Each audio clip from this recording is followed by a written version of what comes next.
tout à fait. Ok, donc du coup, il y a une bonne ambiance en fait, c'est ça? Ah ouais, ouais, ouais, on rigole, hein. Bah Hein. on rigole, bah voilà, donc ça participe, et ça participe à la motivation des gens. Ah bah totalement, totalement. Moi, je fais beaucoup de choses. Par exemple, si on a une bonne période, moi, je sais quand, par exemple, la grosse équipe que j'avais, ça se passait bien, ben, ça arrivait, ben, on faisait une journée, on louait une villa, on faisait une journée piscine. La reconnaissance est super important. Et en plus, je le vois quand on fait ces petits gestes. Ensuite, le travail, il est tellement bien fait juste après. Tout le monde est motivé, tout le monde est content. Il y a la valeur du patron, parce que du coup, moi, je leur donne la valeur. Voilà. Non, mais tu l'as dit plusieurs fois, tu leur donnes de la valeur et c'est exactement ça. Il faut valoriser. En tout cas, pour motiver, il faut donner de la valeur aux gens. Pour faire respecter les règles, il faut donner de la valeur aux règles. Et c'est ce que tu fais Exactement. apparemment. Et donc, tu parlais de réserver, voilà, par exemple, hein, une villa, etc. Et en fait, c'est des events, c'est des petits moments pour eux, c'est de la reconnaissance. Et tout de suite, c'est un boost de motivation, d'énergie derrière. Ah bah, tout à fait. Tout à Hmm. fait. Moi, par exemple, l'été dernier, j'ai ramené ma chef pâtissière en vacances avec moi à Agadir avec ses enfants.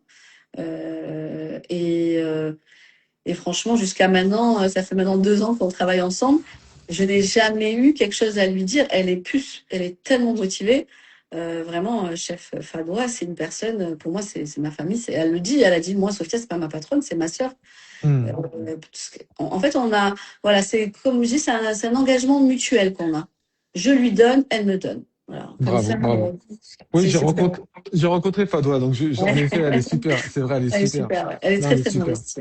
Ouais. Elle est très investie de toute façon, tu sais, quand on me demande parfois de faire un audit sur le management, en fait, je demande à rencontrer l'équipe quand le manager n'est pas là, tu vois. Et en fait, c'est là où tu vois si le manager il est bon, parce que si tu vois une équipe qui est engagée, qui bosse comme si c'était sa boîte à elle, alors que le manager n'est pas là, c'est que c'est bon signe, tu vois. Et Ouais, tout à fait. c'est vrai que c'est ce que j'ai remarqué constaté chez Fador, parce que moi aussi, je suis très observateur comme toi, et je vois plein de signaux.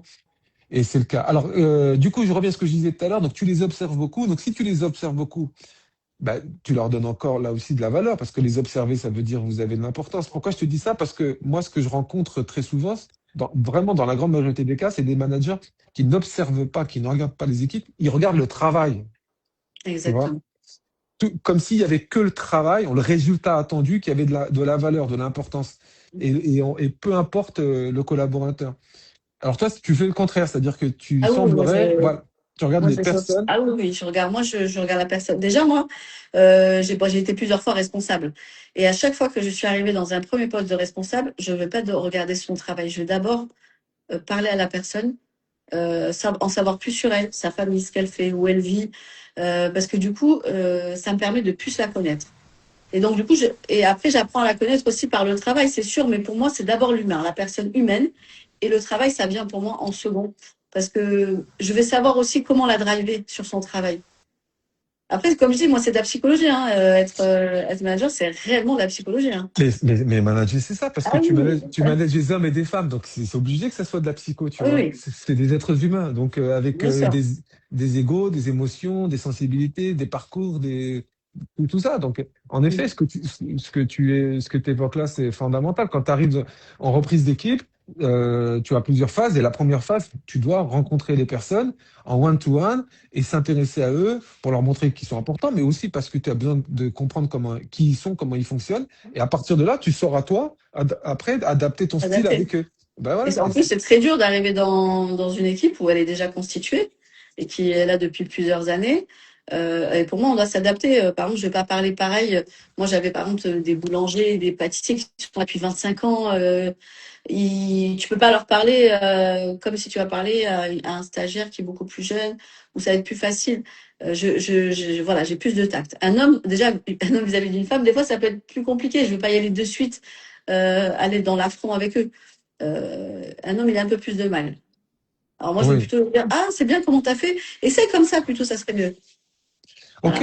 Voilà. Donc là, tu es en train de parler de la manière dont tu donnes du feedback, Euh, notamment avec les hommes, parce que parfois il y a des problèmes d'ego, pas vis-à-vis d'une manager femme. Et donc, ce que tu évoques, c'est que avant d'arriver avec ta critique négative, en final, tu commences déjà par valoriser, féliciter ce qui a été Valoriser son fait. travail.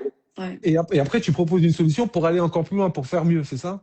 Exactement. Par exemple, on est dans un métier comme les boulangers, par exemple, c'est vraiment les hommes qui sont plutôt, voilà, c'est comment dire, ils sont brûlés de décoffrage. Faut faire un peu plus attention. C'est pas des personnes qui ont, déjà ils travaillent seuls souvent, ils travaillent la nuit, c'est un travail assez pénible. Ils aiment pas trop qu'on vienne dans leur espace. Donc moi, je sais que quand je allais leur parler, je prenais des pincettes. Voilà. Vraiment, je prenais des pincettes parce qu'en plus, c'est aller à l'affront avec eux. Et là, vous pouvez être sûr que le travail, ça va être vraiment catastrophique. Vraiment. Hmm. Ouais, faut aller avec tact avec eux.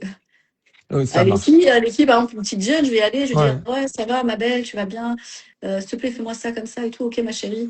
J'utilise toujours ces petits mots parce que ça permet d'avoir une proximité et les jeunes, surtout les jeunes de maintenant, ils aiment bien aller à l'affront avec, avec les patrons.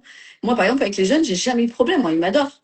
Et j'ai jamais eu de stagiaire absent. Ça, je l'ai jamais eu parce qu'ils adorent venir travailler. Parce que moi, je rigole avec eux. On fait des selfies ensemble au travail. Voilà, d'être. Je vais être différente avec eux. Voilà. Chaque personne, je veux m'adapter. Vraiment. C'est pas qu'on m'appelle caméléon souvent parce que j'essaie de m'adapter à chaque personne. Il faut être caméléon quand tu Bien manages, bien sûr. sûr. Et alors, tu parles des nouvelles générations, tu sais que c'est un vrai défi aujourd'hui. Nous, les organisations qu'on accompagne, on est obligé de faire beaucoup de choses là-dessus parce qu'ils ont beaucoup de difficultés sur les nouvelles générations. Très, Donc, très fort. voilà, quel conseil comme ça tu pourrais donner à ceux qui regardent et qui nous écoutent par rapport à manager des nouvelles générations? Ah, pour moi, ça a été le plus dur, très, très dur. Alors, plus en France qu'au Maroc, finalement. Au Maroc, ils ont quand même enfin, une motivation plus grande parce qu'ils n'ont pas les mêmes facilités qu'ils vont avoir en France. En France, faut pas se mentir, ils sont quand même très couvés, ils ont beaucoup d'aide, les parents ils sont là. C'est-à-dire que même s'ils vont pas travailler, ils savent quand même qu'il y aura quelque chose derrière. Les jeunes ici au Maroc, ils n'ont pas le choix. C'est marche ou crève, donc ils sont obligés de travailler. Euh, donc moi j'essaie de garder cette proximité, d'être un peu plus, d'avoir un langage plus cool, plus jeune avec eux, pour leur dire qu'il faut essayer de les motiver, de les intéresser. Donc si tu parles déjà un langage